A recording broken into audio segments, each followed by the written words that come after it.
Все, коллеги, трансляция началась. Дальше работаем. Так, все можно говорить, да? Ага. Добрый день. Спасибо большое, что вы нашли время посетить нашу площадку. Наша площадка посвящается, я считаю, очень важному вопросу в настоящий момент. Это повышение финансовой грамотности населения. И здесь мы, конечно, большое внимание уделяем повышению финансовой грамотности обучающихся всех уровней образования, начиная даже от дошкольников, это получается начальная, средняя школа, высшее звено, профобразование. И, конечно, большие сложности, я думаю, возникают, да, у многих и педагогов, и доп. Образования тоже, потому что вопрос новый, да, это внедрение основ финансовой грамотности. Материалов не так много еще, да, конечно, стараются и Минпросвещение, и научные институты, и в том числе и Центральный банк тоже. Стараемся мы все, чтобы было как можно больше материала, но вот иногда бывают какие-то накладки. Я не представляю. Меня зовут Адаменко Ирина Михайловна, да. Я главный экономист экономического отдела отделения Банка России по Республике Коми. То есть Центрального банка Российской Федерации, то банк, который у нас самый главный регулятор. Ой-ой. Все нормально, да? Хорошо. Так, приветствую всех наших коллег, которые у нас находятся на связи. Да. Спасибо большое, что вы подключились у нас. Да. Желаю вам плодотворной работы. Ну и приступаю я к своей презентации внедрения финансовой грамотности в образовательный процесс общеобразовательных организаций. Уровень развития современного общества создает потребность в том, чтобы дети выходили во взрослую жизнь, обладая элементарными финансовыми знаниями и навыками. Чем раньше обучающиеся начинают изучение основ финансовой грамотности, тем проще сформировать у них алгоритмы рационального, то есть правильного, да, финансового поведения. Тем более ответственными потребителями они вырастут, и тем быстрее достигнут собственного финансового благополучия и финансовой независимости. Что здесь самое главное? Конечно, большую роль играет в этом процессе семья. Потому что финансово грамотное поведение родителей, да, конечно, перенесется и на поведение детей, и они будут смотреть, подражать и будут правильно расходовать свои денежные средства и зарабатывать, да, как надо. Но и образовательные организации здесь тоже играют большую роль, потому что у вас есть преимущество, да, перед многими каналами распространения этих знаний, такие как сформированная образовательная среда, имеющийся педагогический потенциал и регулярность занятий. Следующий слайд, пожалуйста, давайте перевернем. Да? Ну вот, вы не к нам, Александра Васильевна?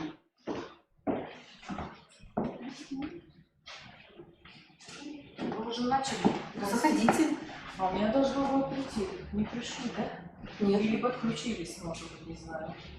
Не могу сказать. Я спрошу, в 3 часа или 3 часа, это да. Хорошо.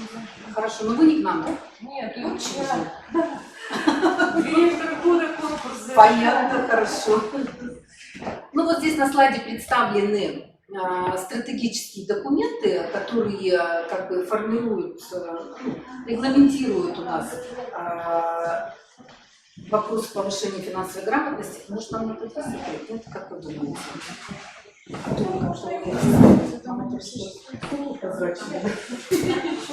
Все слышно. Простите, пожалуйста, коллеги на том проводе. Вот.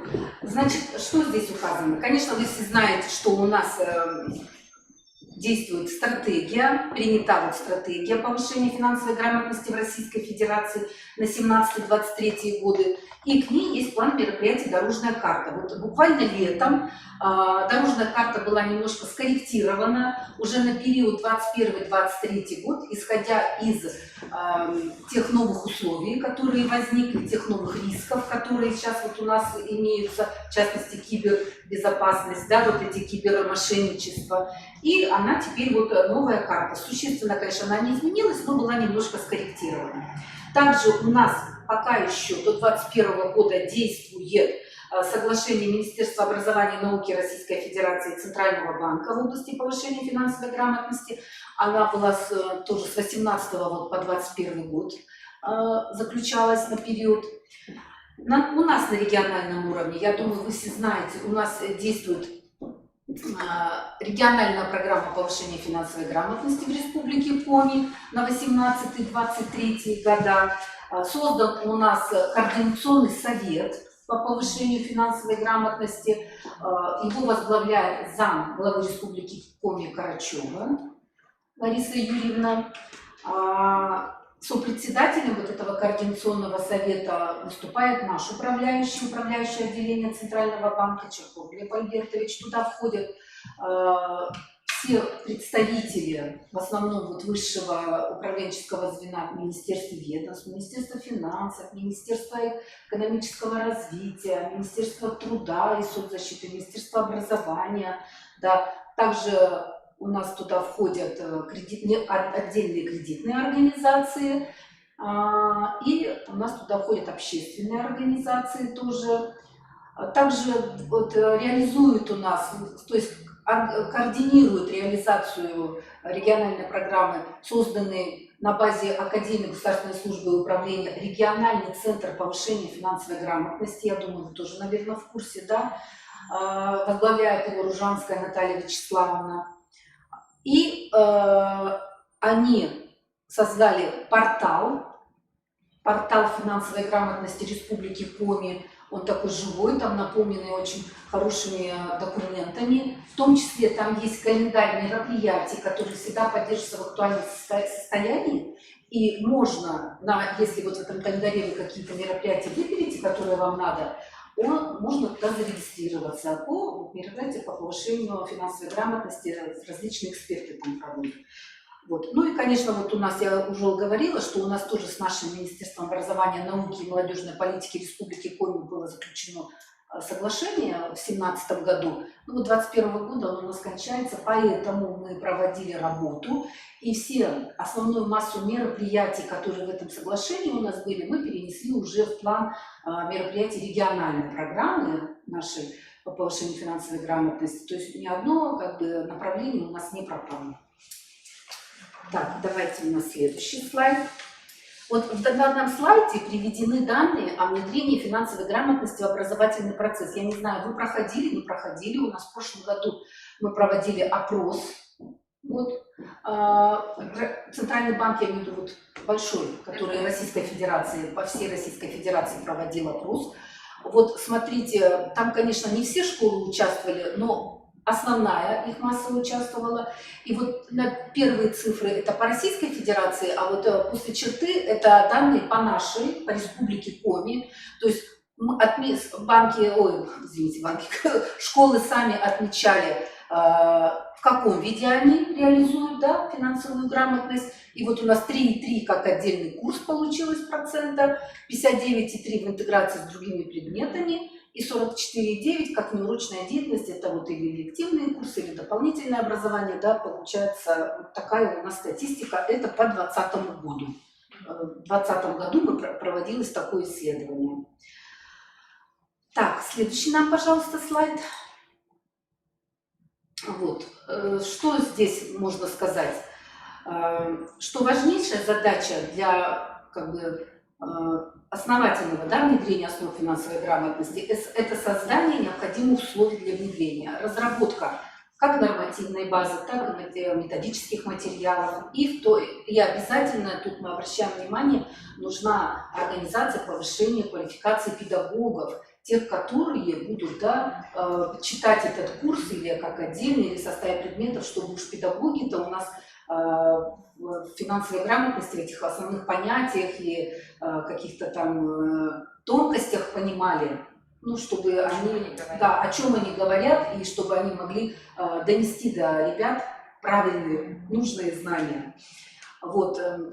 Так как основой реализации образовательного процесса являются федеральные государственные образовательные стандарты, то Банк России вот в последние годы своей целью ставил то, что надо внести вот в эти стандарты, как бы, чтобы Минпросвещение внесло в эти стандарты вопросы повышения финансовой грамотности. Ну и я так поняла, что вы знаете, да, что все их внесли, да, и с 1 сентября 2022 года во все, вот с 1 по 9 класс, да, что в эти стандарты внесены, и включены они как ФОГОСы начального, это в предметах математика, технология, окружающий мир, основного математика, обществознание, география и информатика, общего образования. Также предметные области по финансовой грамотности включены в ФОГОС среднего общего образования в предмете экономика для социально-экономического профиля. Кроме того, разделы по финансовой грамотности включены в примерные основные образовательные программы основного и среднего общего образования в рамках предметов экономика, обществознание, а также концепцию предмета обществознания. Кроме того, даже вот в ОГЭ по предмету обществознания есть ряд вопросов по финансовой грамотности. Таким образом, для внедрения элементов финансовой грамотности в программы всех уровней уже имеются достаточные основания. Работу эту можно проводить, как мы говорили, в рамках отдельного курса, также и в интеграции с другими предметами и дисциплинами и дополнительного образования. Пожалуйста, давайте следующий слайд. Вот на данном слайде вот показаны, которые уже разработаны к настоящему моменту учебно-методические материалы. В настоящее время у нас разработаны при содействии, конечно, Банка России и Минпросвещения, да, разработаны ОМК. Что входит в ОМК? Учебник, методические рекомендации для учителя и рабочая тетрадь. ОМК. Вот, введение финансовую грамотность, это для 1-4 классов начальный уровень. УМК «Основы финансовой грамотности» для 8-9 классов. Вот этот учебник входит в федеральный перечень учебников и существует его электронная версия. Также в целях вот дополнительного какого-то разнообразия, да, создан сборник математических задач «Основы финансовой грамотности» для 1-11 класса. Но они там тоже разделены: начальная, средняя и 10-11 классы отдельно идут. Эти основы финансовой грамотности, сборник математических задач. Ну и методические рекомендации по разработке я вам вот их распечатала, передала. Да, это вот сторона школы. Что хочу сказать я. Ну ладно, про финкульт дальше скажем, да. Давайте следующий слайд, там есть у нас. Ну, конечно, как внедрять, педагоги знают сами, я так думаю, да. Мы тут не можем ничего не говорить, но вот Банк России как бы предлагает, что вот такой процесс, да, что 3 этапа: подготовка, составление программы и внедрение. Решение о необходимости внедрения образовательная организация принимает самостоятельно, дополнительных каких-то соглашений с исполнительной властью или Банком России не требуется. Вот, поэтому можете, если примут у вас в школе такое решение, то вот руководствоваться вот этим. Что на первом этапе, на этапе подготовки? Это изучение существующих методик из открытых источников, составление программы, это составление программы, определение формата внедрения и составление рабочей программы, включение курса в учебный план и потом вот уже реализация курса. На всех этапах мы, конечно, нас нацеливает Банк России, что мы должны оказывать консультационную экспертную поддержку педагогам. Но я, конечно, вам могу сказать, что вот по этому вопросу я вам, естественно, не смогу оказать поддержку. Я вам могу оказать поддержку в рамках доведения каких-то знаний по вопросам, которые входят в компетенцию Банка России. Банки, депозиты, кредиты, то есть уже в рамках финансового просвещения. Но если скажете, что вам нужна поддержка вот по этому вопросу, буду изучать материалы и, может быть, тоже чем-нибудь вам помогу. Давайте следующий, пожалуйста, слайд нам. Ага, вот как раз мы дошли с вами до проектов. В настоящий момент Банком России разработано несколько проектов, которые должны помочь учителю внедрять вот финансовую грамотность. Самое первое, что мы вам можем рекомендовать, это вот портал просветительский «Финансовая культура». Вот он так называется, Финкульт.инфо. Что вы можете там взять? Во-первых, он сейчас, новый интерфейс у него, новое там, и у него теперь раздел называется «Преподавательская». Почему-то. Раньше было просто преподавание, теперь преподавательское. В преподавательский раздел вы проваливаетесь, и вы находите свой уровень, ну, в смысле, свою целевую аудиторию. Там идет «Я учу в детсаде, в школе начальной, в школе такой-то», да, и в каждую из этих проваливаетесь, и уже смотрите тот материал, который для данной возрастной группы там приложен. Да. Значит, вот там, которые для начальной и для средней школы, учебники вот эти, их можно скачать. Да, то есть они там доступны для скачивания, учебники. Вот эти математические задачи до недавнего времени тоже были доступны для скачивания. Сейчас, конечно, я не скажу вам, вот сегодня, вчера я не смотрела. Вот, это вот такой проект. Кроме того, там есть такой раздел, который называется «Игровая». Вот в том разделе у нас подобран весь контент, тоже для разного возраста, именно вот игры. Там в том числе там игра «Тайна потерянной копилки». Есть игра, которую вы тоже можете... Ну, загрузить, наверное. Да, она загружается, и в нее можно играть. Да.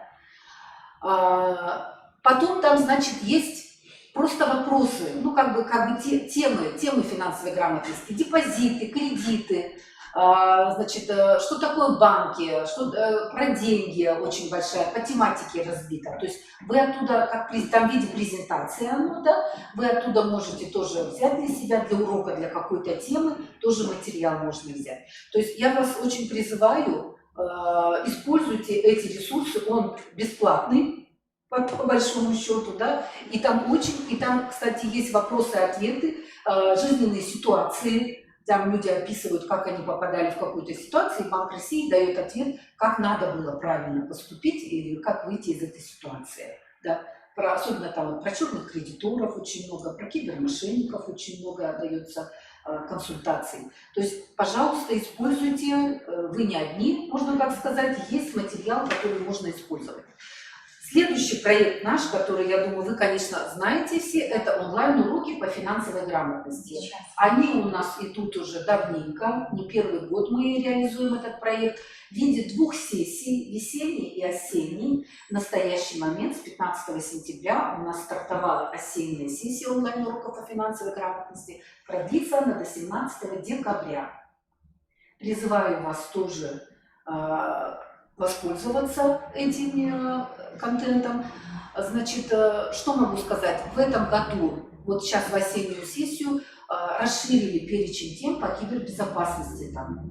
Поэтому все-таки есть такая потребность, да, у нас и у детей получается, и у граждан старшего поколения, да, что вот все-таки с кибермошенничеством очень сложно бороться, они постоянно совершенствуются, постоянно какие-то новые у них виды, да, и люди, конечно, попадают.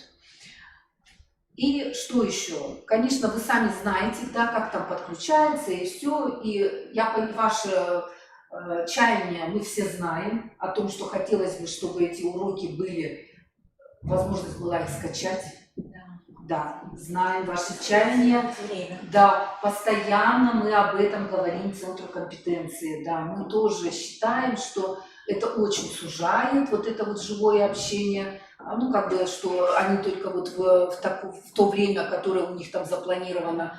Но они это говорят как преимущество онлайн-уроков, что живое общение, вы можете задать вопрос в прямом эфире и получить на него грамотную консультацию. Весеннюю сессию я сняла. Наверное, в тот день, когда вы пользовались, да, когда она у вас, Да, этот урок был, там, когда идет, да. Но это же надо опять вам было в это время там быть. Вот в это время там можно скачать. А если вот так, чтобы они как бы как базой были, так не получится, да.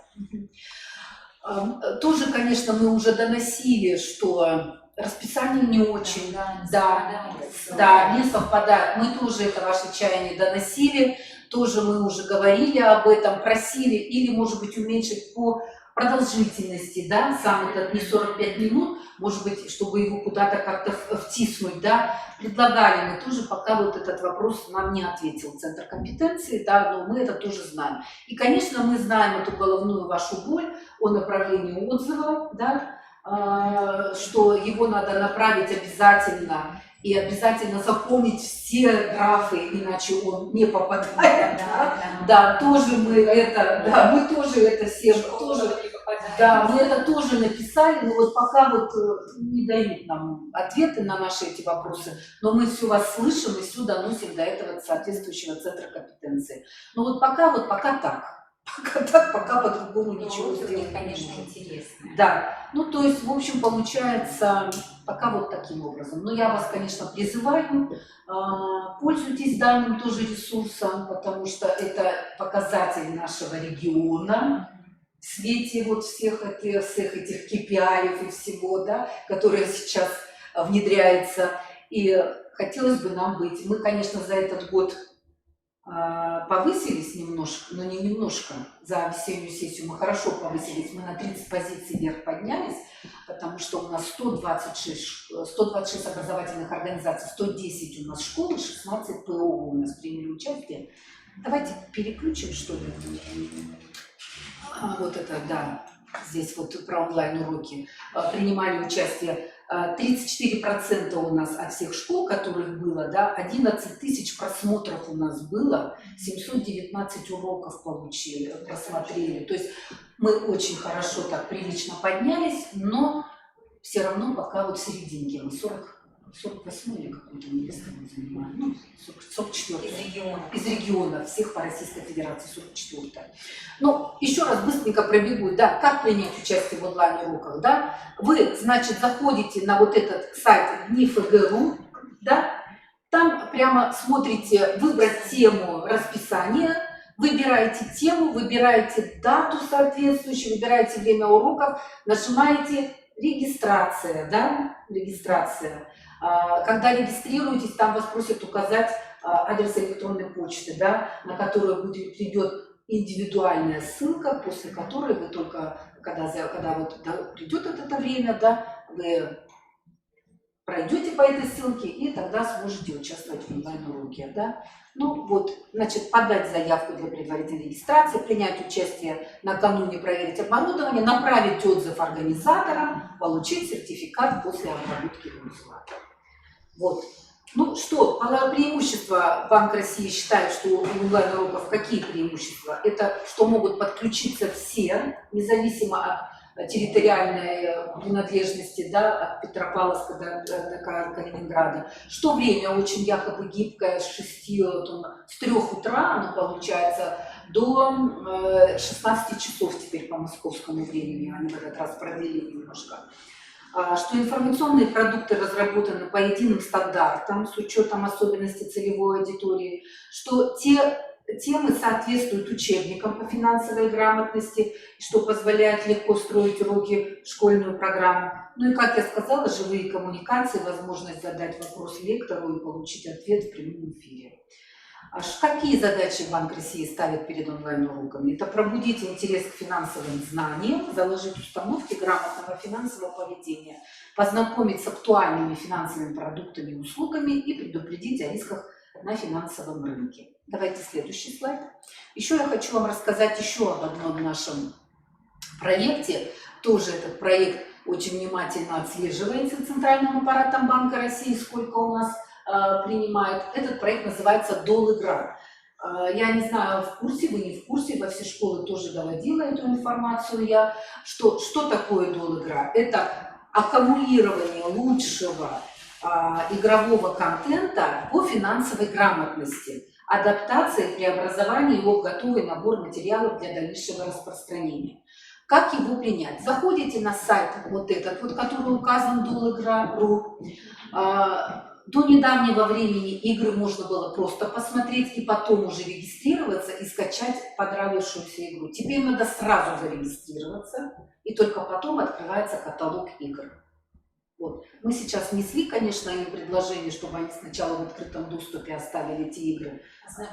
Ознакомиться, именно ознакомительного порядка, да, чтобы посмотреть, для какого возраста детей эта игра, да, какое нужно оборудование, да, или что-то, что нужно, потому что человек, может, у кого-то есть проблемы с регистрацией будут, и он вообще потом в этот контент не зайдет и не воспользуется им.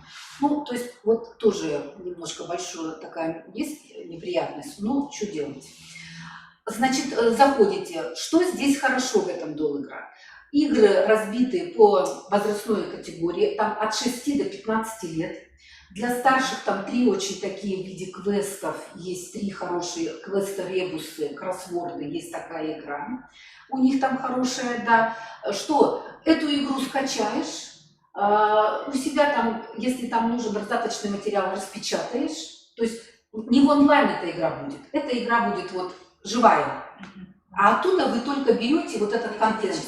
Как все, правила игры, там, да, сколько человек, командное или индивидуальное, все это описание игр там есть. И если там нужны карточки или какие-то, я не знаю, там, реквизиты или что-то, все там есть, его просто можно распечатать, да. То есть вам ничего другого не покупать туда к этой игре, ничего не надо. Все там есть, этот контент, все правила игры расписаны, все расписано. Вы ее скачиваете у себя, где-то распечатываете и играете. Играть как в доп. Образовании, да, ну, в неурочное время, так и мы изначально, конечно, предусматривалось на базе площадок, да, при лагерях doligra. Но теперь сказали, что можно везде ее использовать. И в летнее время, и вот в осенние, весенние каникулы, когда будет, если есть такая потребность, тоже вас призываю этим контентом нашим воспользоваться. Там все будет аналогично, как с онлайн-уроками, надо будет также отправить отзыв, также получить сертификат участника и также попасть в статистику.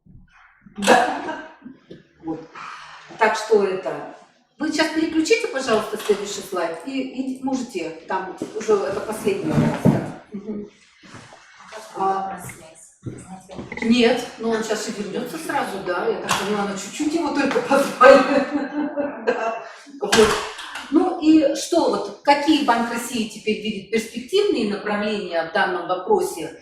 Будем мы, конечно, развивать этот образовательный контент, особенно уже с учетом наших педагогов, которые у нас сами придумывают игры, да, которые сами придумывают какие-то новые методики внедрения. Вот, в частности, вы же у нас участвовали, да, в апробации, и вы у нас участвовали в апробации игры, которую разработала ваша коллега, можно сказать, да, с Усинска, Людмила Митусова, с Буратино там, да, да, что-то с Буратино там связано, да, вот, и, в общем, получается, что контент будет постоянно наполняться, в том числе, исходя из лучших практик, которые вот педагоги разрабатывают, да, разрабатывают.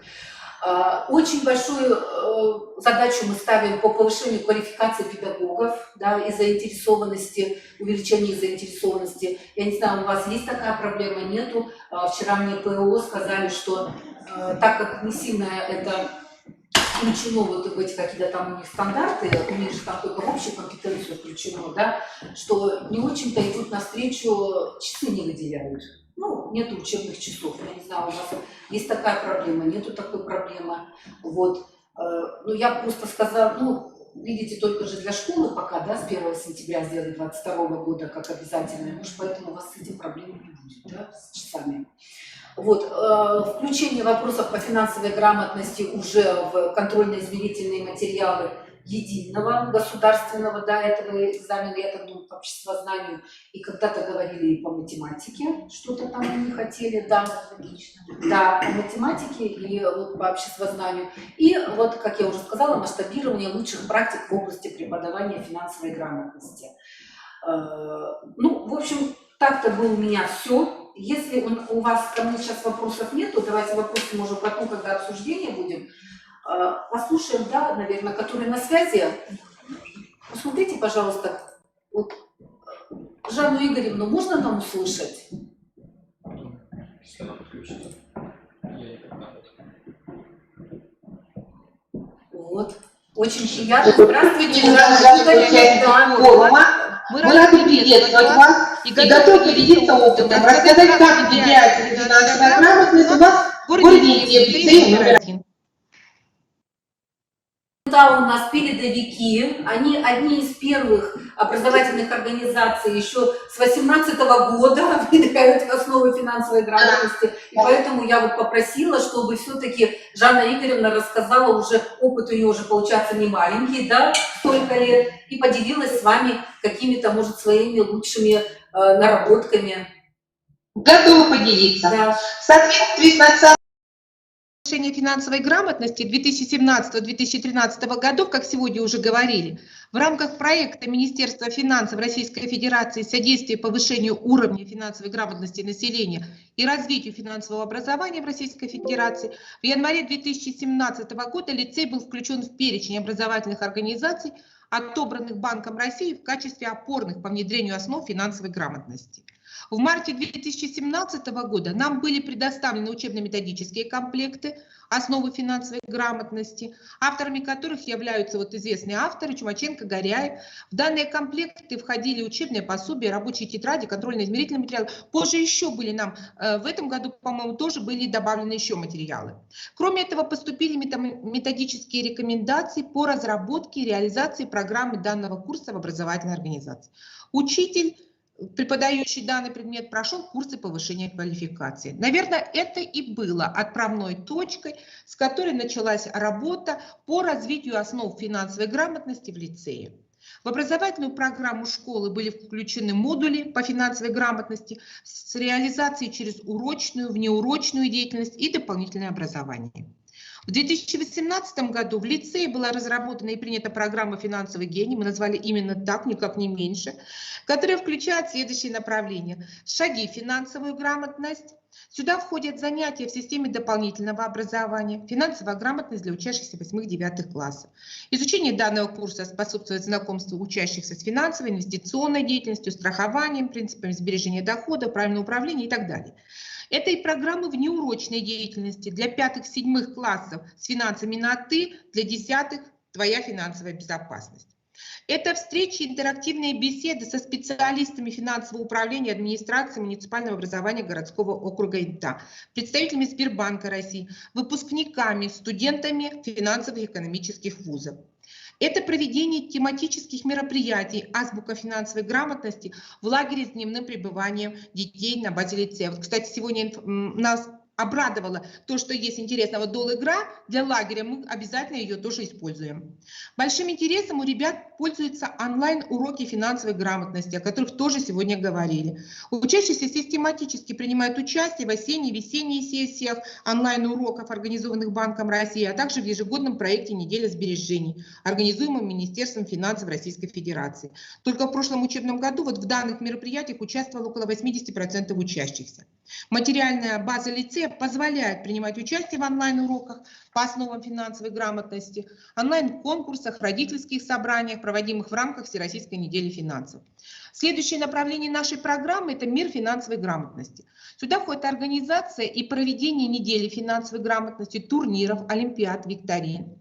В рамках интеллектуально-дискуссионной игры «Дебаты», которая проходит не только на лицейском, но и на городском уровне. Речь идет о муниципальном турнире «Интеллектуальный марафон». Ребята спорят, отстаивают свою позицию на темы, связанные с финансами.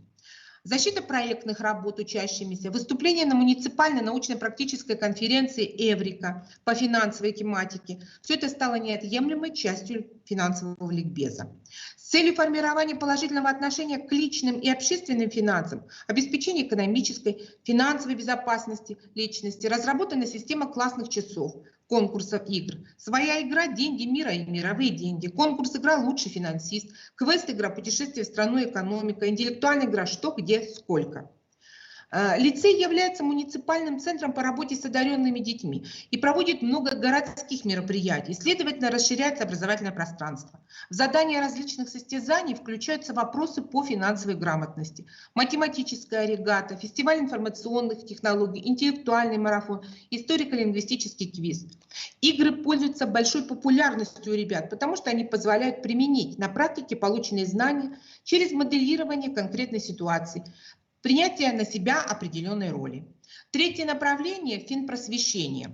Сюда входит повышение уровня финансовой грамотности педагогов в лицее. На сегодняшний день 40% учителей прошли курсы повышения квалификации по различным темам: преподавание основ финансовой грамотности в условиях реализации в ГОС, интерактивные форматы финансового воспитания школьников, содержание, методика преподавания курса, финансовая грамотность от А до Я и так далее. Но мы планируем, что большая часть учителей, конечно, пройдут курсы повышения квалификации. Одним из способов повышения квалификации является участие в вебинарах: Дни финансовой грамотности в учебных заведениях, функциональная финансовая грамотность, дети и деньги и другие.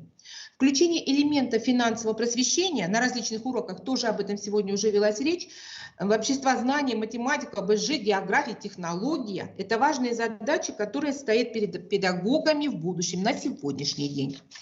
Классные руководители затрагивают вопросы, связанные с финансовым просвещением, и на родительских собраниях. Формирование финансово грамотного населения – очень важная на сегодня задача. Важно отметить еще и то, что программой предусмотрен мониторинг уровня финансовой грамотности. Это не только анкетирование, тестирование, но и участие в различных конкурсах, олимпиадах.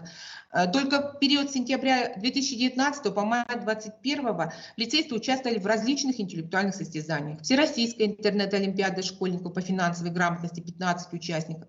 Всероссийская олимпиада по финансовой грамотности, финансовому рынку и защите прав потребителей финансовых услуг.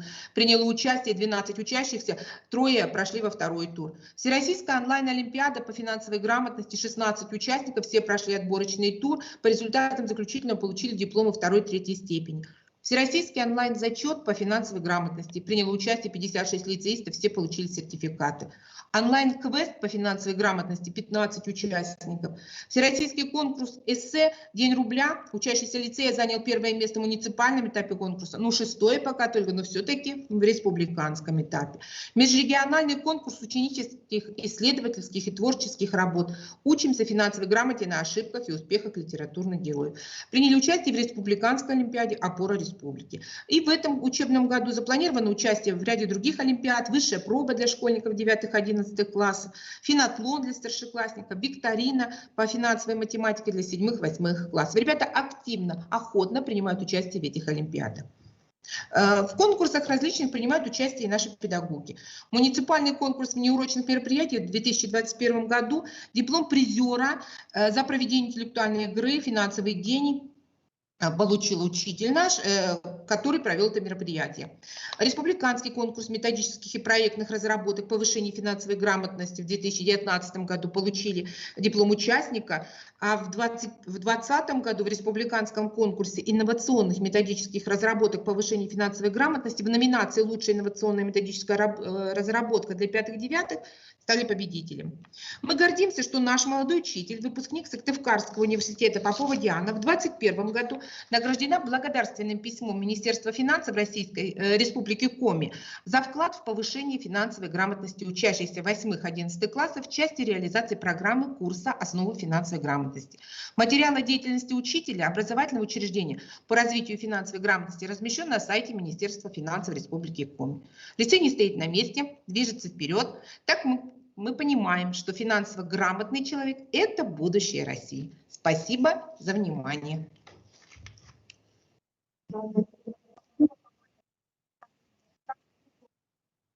Да, так активно вы внедряете финансовую грамотность, нам только остается вас поблагодарить и равняться, да, и равняться, чтобы также у нас активная жизнь была. Спасибо вам большое, удачи вам, да, в дальнейшем. Так, Спасибо большое. Елену Вячеславовну теперь, да, послушаем. Можно я куда-то подключиться? А? Мы не можем сами подключить. Что я когда-то подключиться. А, она должна. Елена Вячеславовна, вы там у нас... Здравствуйте. Да, здравствуйте. Давайте мы теперь вас послушаем, да. Я буду, конечно, говорить о своем опыте. Еще раз здравствуйте, коллеги. Значит, в 2019 году я прошла курсы в Высшей школе экономики по финансовой грамотности. Курс меня очень заинтересовал, и мы попробовали в этом же году, но уже осенью, вести данный курс в 10 классе. Дело в том, что у нас социально-гуманитарный профиль, следовательно, у нас есть экономика. Разделена она была на полчаса в неделю экономика и полчаса финансовая грамотность. И этот курс мы начали изучать благодаря Банку России. Вот такой учебничек мы получили. Простите, я не запустила презентацию. Ничего у меня не получается.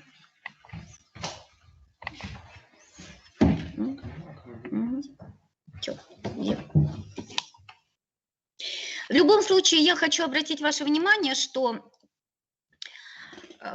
на самом деле, казалось бы, что такого... А что не двигается? Ага, можно, да? На самом деле, тут слилась еще следующая проблема. Мы все, коллеги, работаем с вами над развитием функциональной грамотности учащихся, а вот функциональная грамотность включает в себя и финансовую грамотность. Что такое финансовая грамотность с точки зрения ПИЗа? Это несколько иное, чем мы понимаем. Прежде всего, это определение способности физических лиц управлять своими финансами и принимать эффективные, краткосрочные и долгосрочные финансовые решения. И если посмотреть с точки зрения ПИЗа, Россия принимает не первый год участия в этих исследованиях, и, к сожалению, мы оказываемся именно и в изучении финансовой грамотности не в лучших рядах. Мы занимаем такую серединочку, хотя исследование ПИЗа показывает, что нашим детям эти вопросы интересны.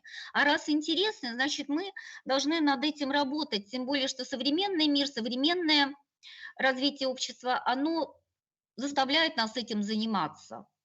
Чтобы быть способным, финансовые знания и умения нужно применять. Без знаний мы никуда не уйдем. Знание, понимание финансовых терминов, понятий, банковские, страховые, пенсионные и другие продукты, все это необходимо в курсе именно финансовой грамотности. Мы должны научить детей в курсе финансовой грамотности развить у них когнитивные и практические умения, которые необходимы для работы с финансовыми материалами.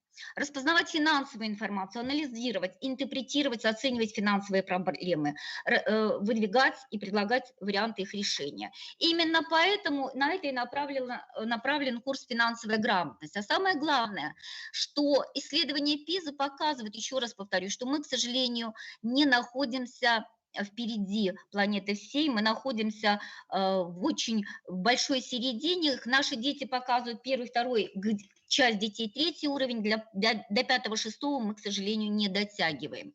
Я хочу обратить ваше внимание, что вот ПИЗа как раз-таки рассматривает именно функциональную грамотность. И вот, ведя курс «Основы финансовой грамотности», первая тема, которую мы, по сути, рассматривали с десятиклассниками и в прошлом году, и в позапрошлом году, это прежде всего личное финансовое планирование. Казалось бы, что проще? Вопросы все рассматриваются. Что такое человеческий капитал, как выбрать лучший вариант, как определить цель.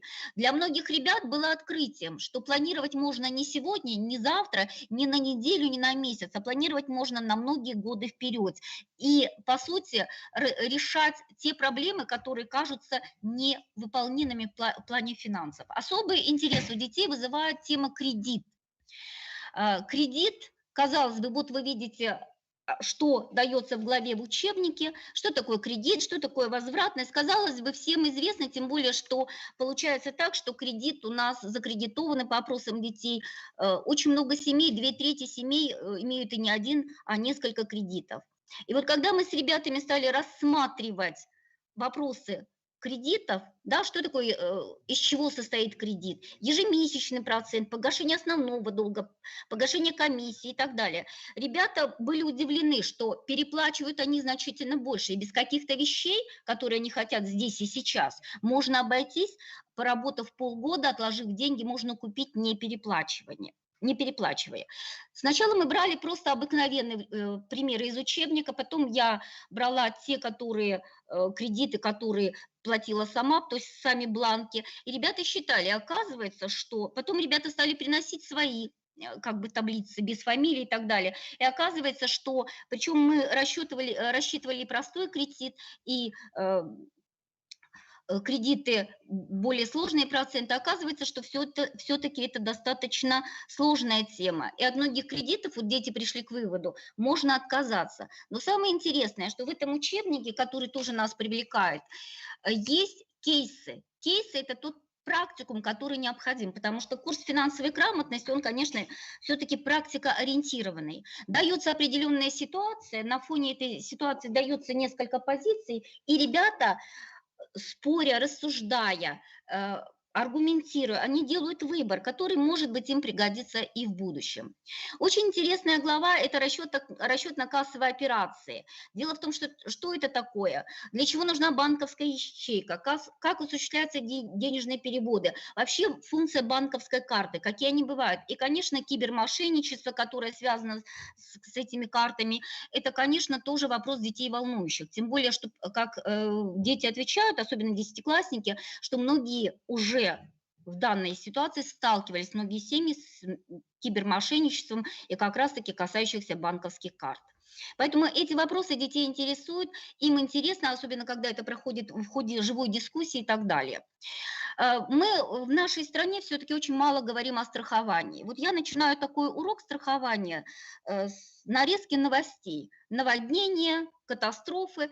Вроде бы казалась новостная строка, но мы сразу ставим себя на место семьи, с которой произошла беда. Как быть? Государство, конечно, пытается помочь таким семьям, но сможет ли государство всем помочь и в полном объеме? И вот здесь вот мы подходим к теме страхования жизни, что обязательно читать в страховом договоре. Как быть, если компании не хотят выплачивать страховой, когда наступает страховой случай? Но с десятиклассниками, конечно, мы и решаем задачи. Мы применяем различные формы работы. Это и математические задачи, теоретический материал, это дискуссии, диспуты.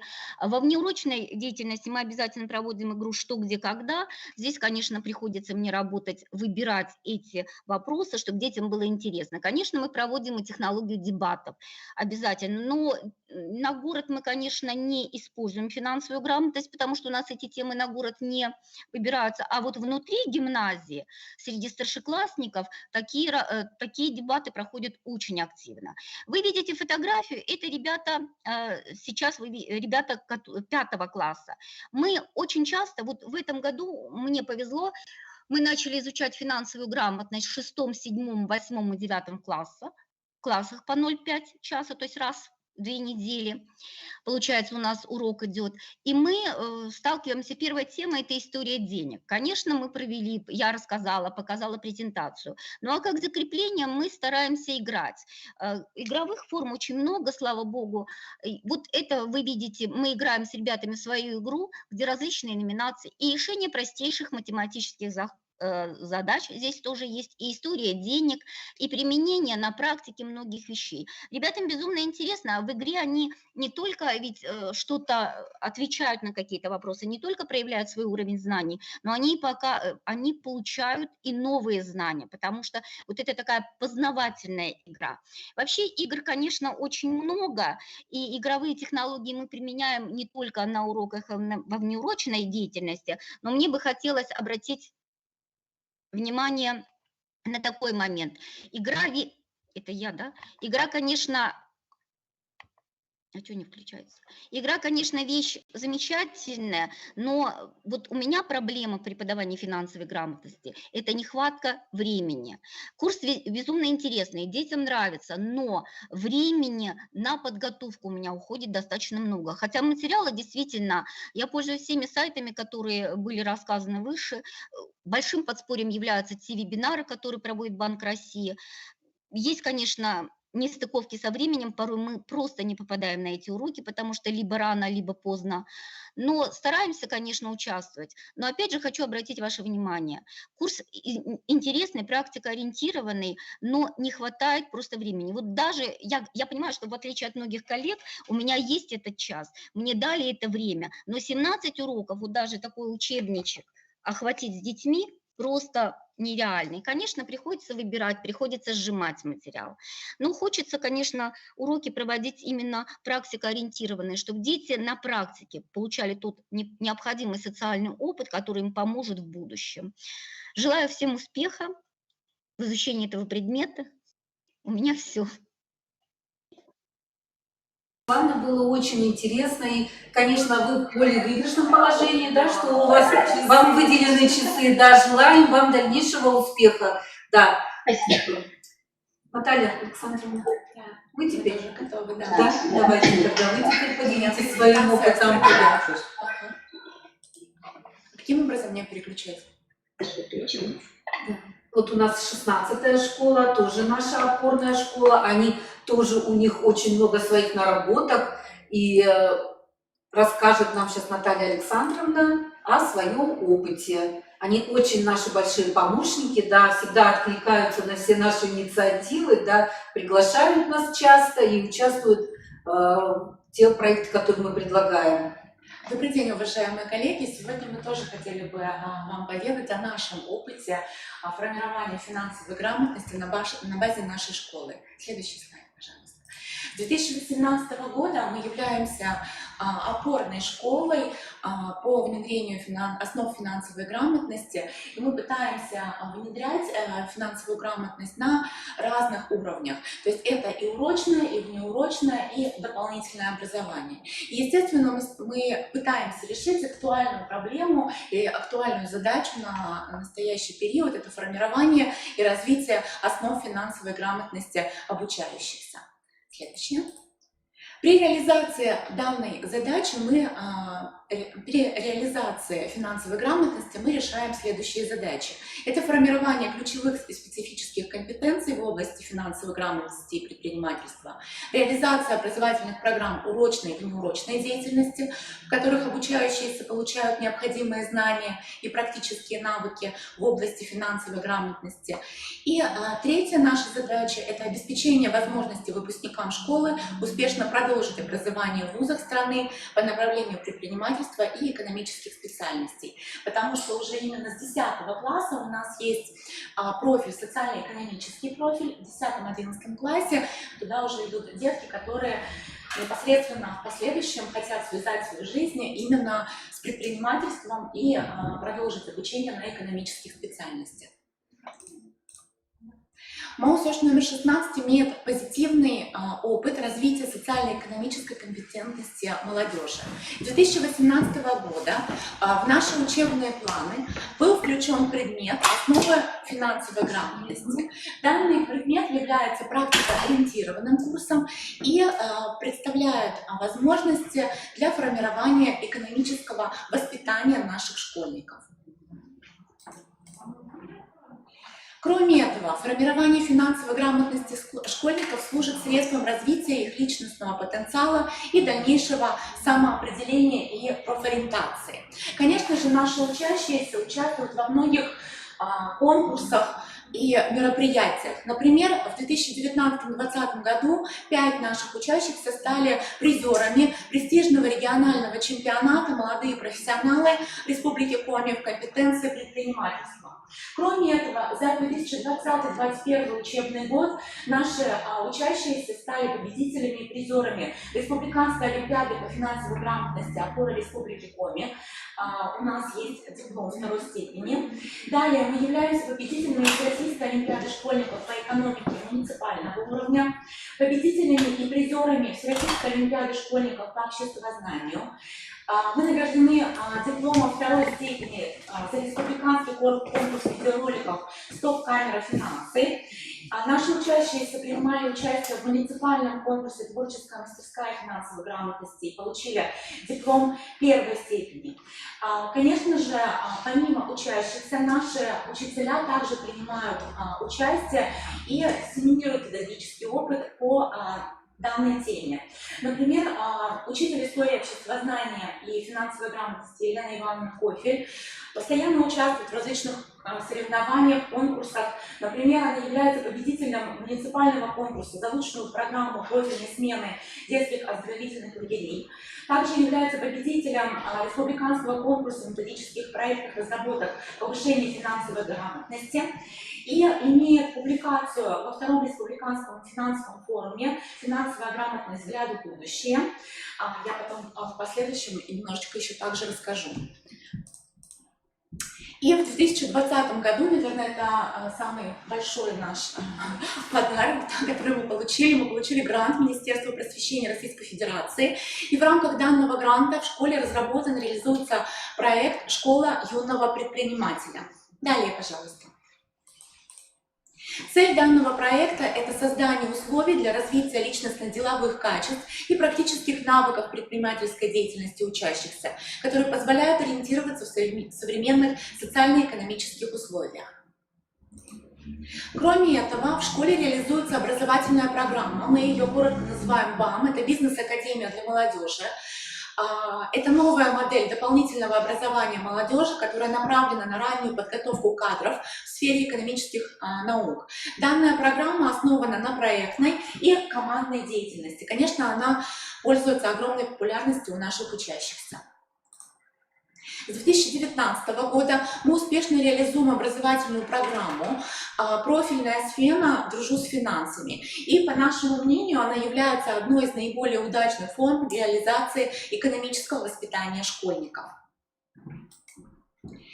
Когда мы реализуем данную смену, мы решаем следующие задачи. Формируем базовые умения в области финансовой грамотности, повышаем уровень финансовой грамотности наших учащихся путем получения новых знаний об экономической сфере жизни и используем разнообразные формы работы, которые направлены на развитие творческих, коммуникативных способностей наших учащихся, способствующих повышению финансовой грамотности и профессионального самоопределения. Кроме этого, мы пытаемся распространить, естественно, наш опыт. И в школе создана модель авторской методической сети по распространению передового опыта. У нас есть партнеры, и в данной методической сети принимают участие специалисты Сыктывкарского университета имени Петерима Сорокина, Государственное образовательное учреждение высшего образования Коми Республиканская академия государственной службы и управления и Национального банка по Республике Коми, Центробанк Российской Федерации. Данная методическая сеть активно предоставляла, сейчас мы вот пытаемся в период пандемии также, да, но в 2020-2021 году мы активно предоставляли инновационные продукты для общеобразовательных организаций Республики Коми и других регионов. Кроме этого, у нас был издан методическое издание, которое называется «Методические материалы по формированию и развитию компетенций для предпринимательской деятельности обучающихся». Данное издание мы разработали совместно с Зиминой Ириной Валерьевной. Она является председателем Координационного совета регионального экспертного управленческого сообщества и руководителем школы начинающего предпринимателя городской центр предпринимательства и инноваций. И Каневой Юлии Олеговны. Это заместитель председателя Координационного совета Коми регионального экспертного управленческого сообщества. И она также является преподавателем школы начинающего предпринимателя, городской центр предпринимательства и инноваций. И, конечно же, при поддержке нашей замечательного преподавателя, это Елена Ивановна Кофель, которая у нас преподает историю общества, обществознания и основы финансовой грамотности. Мы будем рады сотрудничеству и всех приглашаем в нашу методическую сеть. Благодарю за внимание. Тут хочу добавить, что в этом году у нас опять вот передовик, наша 16-я школа, да, проводила на своей базе онлайн-профильную смену по финансовой грамотности в лагере труда и отдыха, который у них был организован на их базе. Да. Получается, там, значит, смена рассчитана на 14 дней. Каждый день с утра ребята на платформе какой-то социальной сети, там выбирала центр компетенции, получали какие-то знания, получали задания, а вечером они докладывали о своих достижениях, да, и изучали какую-то определенную тему. Вот это в свете вот пандемии у нас теперь такая. Если в 18-19 годах мы сами ездили в Долы и читали наши лекции, да, и проводили какие-то занятия с детьми, которые отдыхают в Долах, то вот из-за пандемии разрабатываются новые продукты, и теперь даже вот такая профильная онлайн-смена. Она у нас вообще была первая. Я, как уже говорила, 16-я школа у нас передовика, мы на ней отрабатываем весь положительный или какой-то опыт все нововведения. Да. Спасибо им большое, да, мы очень рады, что вы отзываетесь на все наши начинания и сотрудничаете с нами. Успехов вам в дальнейшем. Да. Ну и хочу еще предоставить слово еще одной нашей опорной школе, тоже нашему активному члену по внедрению основ финансовой грамотности в Республике Коми, это гимназия искусств. Нина Александровна, извините, пожалуйста, да, она расскажет о своем опыте. У них тоже был очень положительный опыт. В прошлом году они участвовали в апробации методической рекомендации, но уже на уровне начального звена. Да. Была методическая рекомендация на уровне начального звена, и вот они осуществляли ее апробацию и тоже давали свои замечания. И теперь данная методическая разработка тоже уже включена в перечень, которым можно пользоваться. Вот даю ей слово. Пожалуйста, Александра. Всем здравствуйте. Зовут меня Нина Александровна, я являюсь методистом гимназии и руководителем методического отделения учителей начальных классов. Послушала коллег, была приятно удивлена. К сожалению, такой роскоши у нас пока нет. Вот. Немножко расскажу, каким образом мы работаем. У нас только в 8 классах это 0,5 часа. То есть мы за год преподаем 18 часов детей. Это очень мало. Вот это и в форме индивидуального творческого проекта. Поэтому сама я проходила тоже курсы в высшей школе экономики. Мне эта тема очень понравилась, я заболела этой темой и стала работать с ребятами. Да, часов не хватает. И когда я знала новость, что в следующем году вводят их в первых и в пятых классах, конечно, я безумно рада. Я очень надеюсь, что у нас в учебном плане появятся часы, и мы будем внедрять финансовую грамотность уже более активно в гимназии искусств. По поводу апробации. Действительно, Ирина Михайловна предложила апробировать методические разработки. Это была деловая игра, мясная ярмарка и занятия по теме привлечения Буратино в стране финансов. Поскольку я руководитель методического объединения членов начальных классов и обладаю знаниями, обучаясь в высшей школе экономики, мы решили провести эту апробацию. Действительно, мы подготовились, прежде чем провести апробацию, мы должны сами на себе почувствовать этот материал, да? Потом перенести на наших детей, потому что дети в каждой школе, они разные. У нас дети – это дети, отобранные по искусству. Вот. То есть мы соотнесли со своими детьми, учитывая адаптацию детей даже в нашей гимназии в первом классе. И мы провели пробирование, и уже потом результаты мы направляли Ирине Михайловне. Нужно сказать, вот, что нам нравится, когда сейчас внедряют финансовую грамотность, то есть ее действительно материала много. Ее нужно структурировать, этот материал нужно структурировать, что и стараются делать, и помогают в этом Центробанк, просвещение. И когда мы понимаем, что если мы будем делать это последовательно, то есть у нас есть методическая разработка, мы ее апробируем в других деток, и только потом мы ее включаем в какие-либо сборники, потом мы ее выпускаем на всеобщее, да? Вот это, конечно, огромный плюс. То есть мы с учителями это оценили, да, вот нужно. Поэтому мы ждем, когда нам действительно будет возможность такая проводить уроки, будем пользоваться материалами и работать по финансовой грамотности. Все, спасибо. Спасибо большое. Ну, в целом, наша программа, как бы, кто заявлялся выступить, выступили. Если есть вопросы, я готова ответить. И вам, Жанна Игоревна, и Елена Вячеславовна, если у вас там что-то не ясно, ну, какие-то, может, злободневные, что-то наболело у вас, и вам, естественно, да, если у вас есть вопросы. А так, в принципе, программа у нас вот закончена. Благодарю всех вас, спасибо большое, что откликнулись, да, и желаю вам, конечно, и сил, и возможностей, да, чтобы внедрять эту финансовую грамотность в образовательный процесс и сделать из наших детей все-таки финансово грамотных людей, которые потом пригодится им, да, в дальнейшей жизни. Как для открытия своего дела, так и вообще для того, чтобы быть... Но первоначально сдать ОГЭ, потому что вопросы в ОГЭ действительно они есть. В ОГЭ есть, да. Да, вы хотите что-то? Да, Да, я давайте. хочу спросить, из дополнительного образования, не из школы, но тем не менее у меня возник один вопрос, ну, точнее вопросов несколько, но первый вопрос, который возник, в чем разница между экономикой и основной финансовой грамотностью, да? То есть у меня в школе была экономика, она была у меня в 4 классе ее вводили постепенно, небольшими курсами, в 5 классе она уже была полноценным предметом. И все то, что сегодня, о чем мы сегодня говорили, в том или ином виде, у меня проходило, в принципе, на уроках экономики. Смысл основной разделять эти два предмета, и если все-таки, ну, раз уж мы сейчас их делим, какое место тогда займут вот основу финансовой грамотности, особенно в тех школах, где уже есть экономика. Мы слышали, что где-то делят предмет, урок экономики, да, у них становится часть на основу финансовой грамотности, часть на экономику.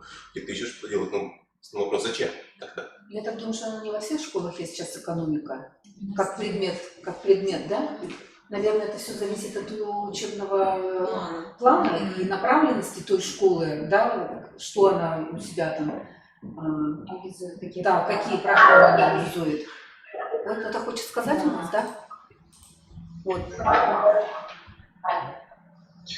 Я можно скажу? Да, спасибо, Вячеславовна. Я преподаю и экономику, и финансовую грамотность.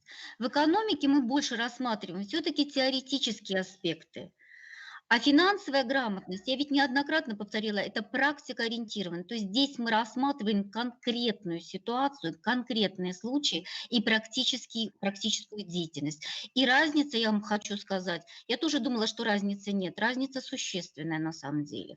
То есть если мы на экономике рассматриваем в основном теоретические моменты, и это теория, сухая теория, то финансовая грамотность – это практика, то есть приземленная к жизни. Фактические, практические советы, решения, выходы из различных ситуаций. Спасибо большое, Елена Вячеславовна, что помогли Спасибо мне. большое. Да. Еще какой-то вы хотели вопрос задать? Да, у меня были еще вопросы тоже касаемо, в принципе, данного предмета. И вообще я только начинаю преподавать именно основу финансовой грамотности, но да, тем не менее.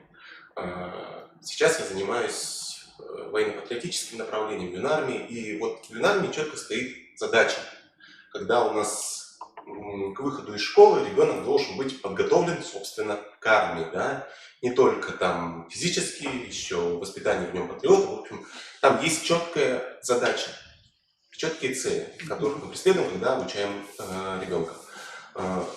Кого мы должны получить? Вот у нас уже, как я понимаю, нацеленность сейчас есть на то, чтобы преподавать основу финансовой грамотности с самого начала, да, с детского сада и до 11 класса. То есть ребенок будет получать 12 лет этот курс. Чисто, ну, в теории, по крайней мере, мы преследуем эту цель.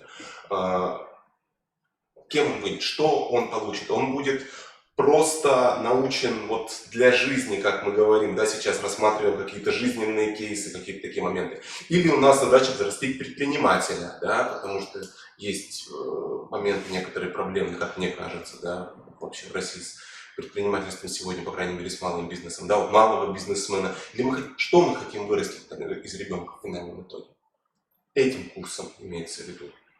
Что вот... Ну, не все, конечно, могут быть предпринимателями, я, Я допустим, понимаю. считаю, да, потому что не у каждого есть эта жилка, да, но знать элементарные основы правильного финансового поведения должен каждый гражданин, в том числе и ребенок, который выйдет в эту жизнь, перед которым будут открыты после школы все эти соблазны, которые, да, где-то там светятся неоновыми рекламами и всем, а он должен правильно выбирать финансовую услугу и понимать, что эта финансовая услуга ему даст. Он должен правильно рассчитать свои расходы, чтобы ему после получения первой зарплаты через день ничего на руках не осталось, да. Он должен платить налоги, в конце концов, и понимать, что это для государства тоже очень важно, и он как гражданин данного государства обязан это делать, да. Поэтому я думаю, что мы будем воспитывать финансово грамотную личность, да, личность, которая будет всесторонне развита. Финансовая грамота знает функциональную грамотность. А можно можно мне немножко немножко добавить? Да, пожалуйста, конечно. Я, допустим, пришла в 6 класс на первый урок и спросила у детей: ребята, в чьих семьях есть кредит? Вы знаете, сколько рук было поднято? 2/3 классов – это кредиты. Я спросила, у кого несколько в семье кредитов? Есть классы, где вот это же количество рук и осталось. То есть это говорит уже о чем? Что наши семьи испытывают глубокие финансовые проблемы, экономические проблемы, и черта ниже бедности, потому что они работают на кредиты. И разве это не показатель, что мы подготовим человека к жизни, научив, как правильно рассчитывать кредит, стоит ли его брать, что лучше сделать, как, да в конце концов, что такое личный финансовый план, это тоже очень важно. Вот я как-то никогда об этом не задумалась, но пока не стала преподавать предмет, я для себя сделала очень много, для себя лично очень много выводов именно жизни.